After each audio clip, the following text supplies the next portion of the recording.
So Kevin, the book that I reckon we could start with is the Land of No One, and you know, it's an incredible work. It's actually a play. It's the play that twice was banned in Canada that nobody wanted to watch, and so it covers the deep underbelly of, you know, the nice place in the north, and why it's really relevant down under in Australia is that, of course, it parallels what's been going on here.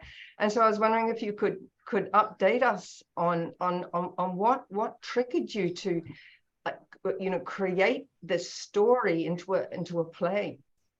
This banned work, you know, the way in Canada censorship is always so nice, you know. 3 times it's been shut down, twice in Canada, 1 in the States, and because of the subject matter. And I should preface it by saying everything I write is based on real experience, either my experience or the lives of the people I've met, a lot of Native people. So this play is about a Canadian doctor called Oliver Pierpoint, who worked in a place called the Nanaimo Indian Hospital, where the name is fictitious, but it's based on real people.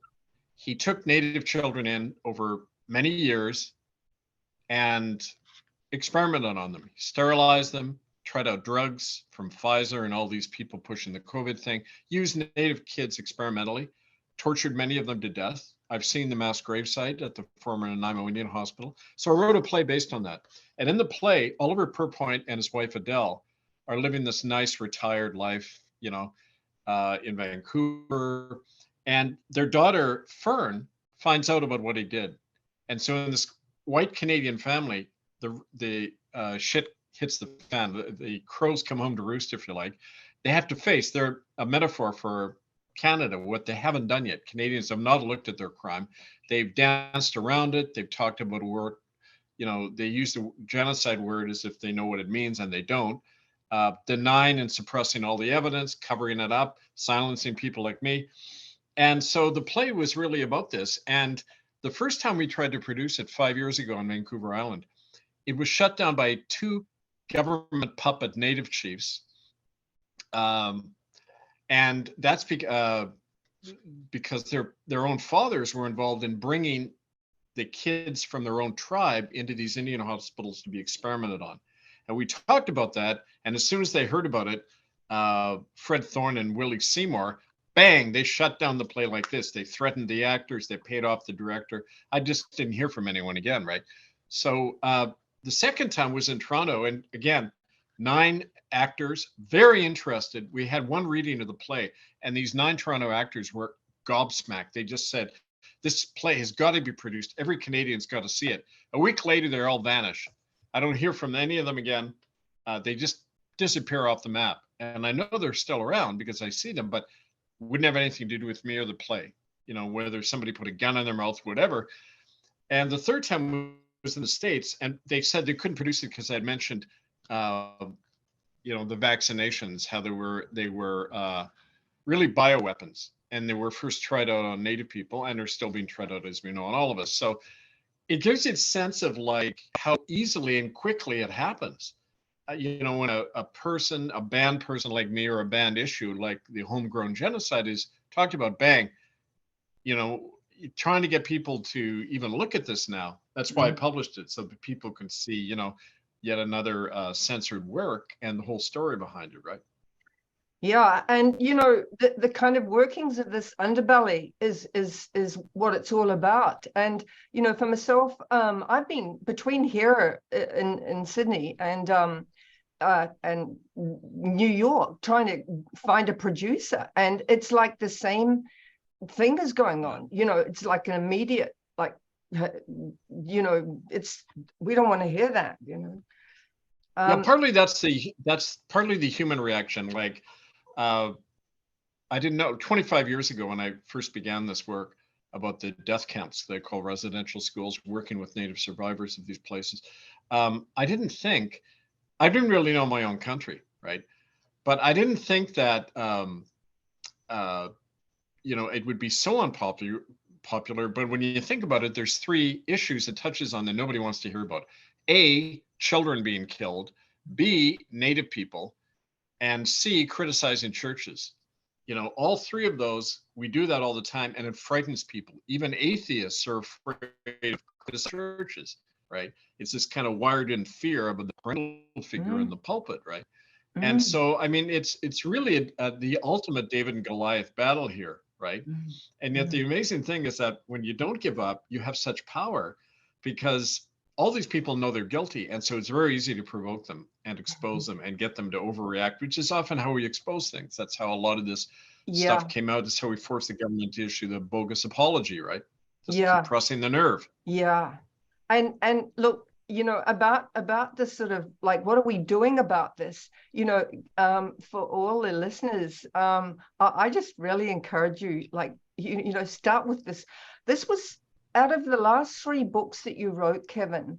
It was this book that just, oh my God, you know, I was struggling to grasp this thing, you know, these tentacles of this kind of whatever it was, the thing, you know. And but it was the land of no one. And see, and so here in Australia, it's really easy to I started with my own backyard, you know. Terra nullius, it literally does mean the land of no one. Like when these pale-faced arrived in Canada and here in Australia, it's like just the extermination en masse. For a disgusting, obscene land grab, you know. That's exactly why I chose the title, because that's an old term going back 1,000 years to Rome. Terra nullius was the term in Latin. It goes back to Roman times. It says, if you're not a baptized Catholic, you don't exist. You're not a human being. We have the right to take your land and kill you. Right. That's still Vatican doctrine, right? But what I find, I did a play on the words, because in fact they're describing themselves, because they're really soulless. It's a soulless institution, a soulless culture, and the people doing it, I know because I've had, unfortunately, a lot of contact with them.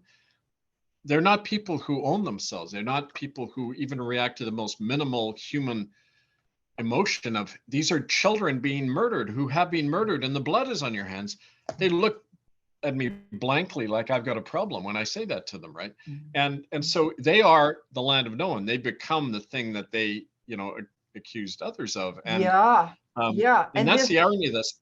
Kind of the big the irony, the dimension, the same dimension. And I've had that experience too, taking on the churches, like you know, they actually sort of try and drown me out, you know, because they're so kind of caught in this. For myself, speaking really honestly, I get what it's like to be caught in this web of what we believe, the illusion of what life is about. You know, you march in time and, oh, you don't really like it, but, oh, well, you know, I mean, you know, they say that's what to do, and I take it on the chin. You know, I've taken it on the chin all my life. And but you know, but this and again, you know, I think this book, it's so, even though it's a play, it just really encapsulates. It's like, you know, the most, like, Kevin, I just could not, you know, this is how I'd sum it up. I just could not believe that there is a capacity in a human being to do the kinds of atrocities to another human being. And in the play, like, as I'm reading, it's as if, like, you know, you've got this protagonist, this pillar of society, you know, ex-missionary doctor, the main protagonist, and you're in the living room a lot of the time, and it's like you're with, like, Hitler in his last days. Literally, it's like you've right throughout the play, we've been listening to, my God, you know, what, you know, these things, and then, you know, it just is so shocking. And I'm saying all of this because it was the key to my sort of grasping the real workings the corporatocracy between crown and state, the church, and here in Australia historically, it was, you know, big pharma. Like they were already getting going. On the first point, just because there were about three things there, so I didn't want to miss any of them. You know, we're talking about group psychosis, and in a system of, we're all in a mass psychosis of a genocidal culture and tradition, but it isn't genocide anymore, because genocide means targeting one group for extermination. It's it's all being killed. We're all being killed now, right? And within that system, when you're in it, you can't see it. You're the fish swimming in the water, and you know, you hear the words, but it doesn't connect at a feeling human level because you're dissociated. To be part of a murderous culture, you've got to be permanently dissociated, that you can get through in a day, right? Yeah. It's like, you know, the Auschwitz commander planning the gassing of all these people, and then he goes home. They had a home inside Auschwitz with a nice wall and then garden, and his kids were playing in the garden. And it's such a beautiful metaphor for the way we live in this culture. It is. We've got our little garden and a little mind how we live, and we're part of this killing machine that's killing the whole planet and all of us. And so when you take one example of that, this is the purpose of the play, because at the very end, the Pierpoint, the doctor, was talking to Joss, this journalist, and he's being very frank. He said, well, no, our aim was to make the human being race all robots. That's the way you control everyone's mind, with microchipping and the, you know, the nanotechnology that we use native kids to experiment on. Now we're using it on all of you through the shots, and you're all going to be integrated into one mind, and there'll be peace, and everyone will be in harmonies. You know, we're a social engineer here. We're creating the perfect race. You know, it's Hitlerism taken to its logical extent. So we're all part of that thing. And do we have a future? I don't know. I seriously doubt it. But that's the omni side we're talking about. And that's kind of the underlying theme of this whole book, right? The whole play. And see, that's why, you know, that's why it's such a great work. That's why it's you know, you having a vision that's much more like encompassing of all the players and what's really going on. And how at the end of the play, it's just it's so, you know, you just left speechless, because the play ends with the naming of the children. It begins actually it's a visual presentation. And so in the audience, you are reading the actual name of the 8-year-old, the 6-year-old, you know. I won't go into the details because it's just too horrific. And but how they were killed, you know, how they were deliberately and so cruelly. Well, let me just give people a taste of that. Joey Tatouche. These are real names and real, based on the evidence and are murderbydecree.com. Yeah. This is a result of the interview of 357 witnesses, right? Joey Tatouche, age 5, died of experimental injections. Nanaimo Indian Hospital, February 5th, 1967. Burial site unknown. Arnold Sylvester, age 13, died of experimental injections by German-speaking doctors. Cooper Island Catholic Indian School, February 1938. Burial site unknown, etc., etc. Multiply that by 50,000 times, and you get a sense of the massacre, right? Yeah. And Kev, plus the adults in those hospitals with those SS German, you know, what they went through, you know, just being eventually just, you know, bleeding to death and whatever from being experimented on, for having, you know, being sterilized and all this stuff. And yeah. Well, you know, that's why Canada and Australia, you mentioned Australia and Canada, they're very similar societies, frontier societies, or what they call settler societies, where you had this big indigenous population that had to be exterminated, and how how it happened was almost identical, under the same Crown authority, led by the Catholic Church primarily, Crown and Church working together to exterminate, and then you take the remnant and you confine them in a colonized condition, getting their state-funded leaders to help wipe them out, wipe out the remnant to grab the lands and the resources, right? identical in Canada and Australia. So, I mean, that's why this play is so relevant, and why you'll get just as much opposition there as we get in Canada to it, right? Yeah, yeah. And, it's like you said, it's right now, it kind of, which way is it going to go because of, the forced injections already of the native peoples here. And the thing is about Australia is that it's not one homogenous group of natives. It's like No, tens of many hundreds of nations.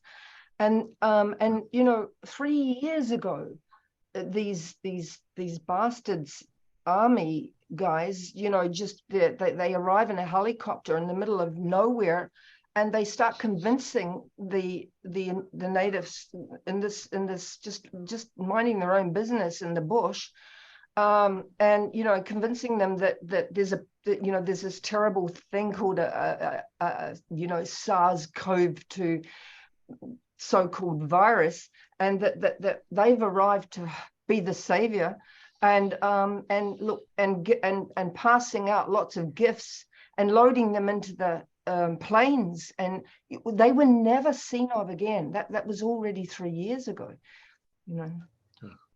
Well, and like I said, one of my friends, Frank Erminskin, said this to me years ago. Well, when the whole COVID thing started, he said, well, this is nothing new to us.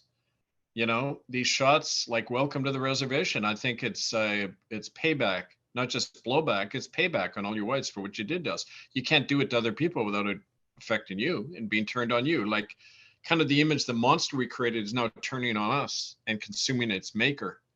Yeah, And that's I see what's happening now, right?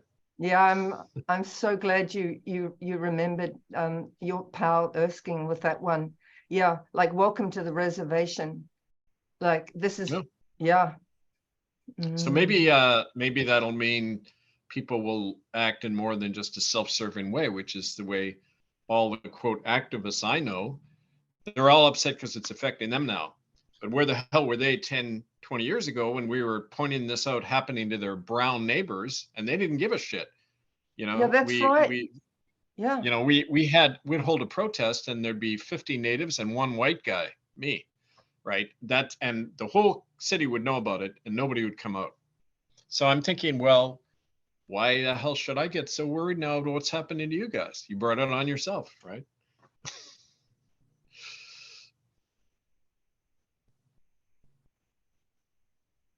Hey, good place to stop. Turn off record for a minute.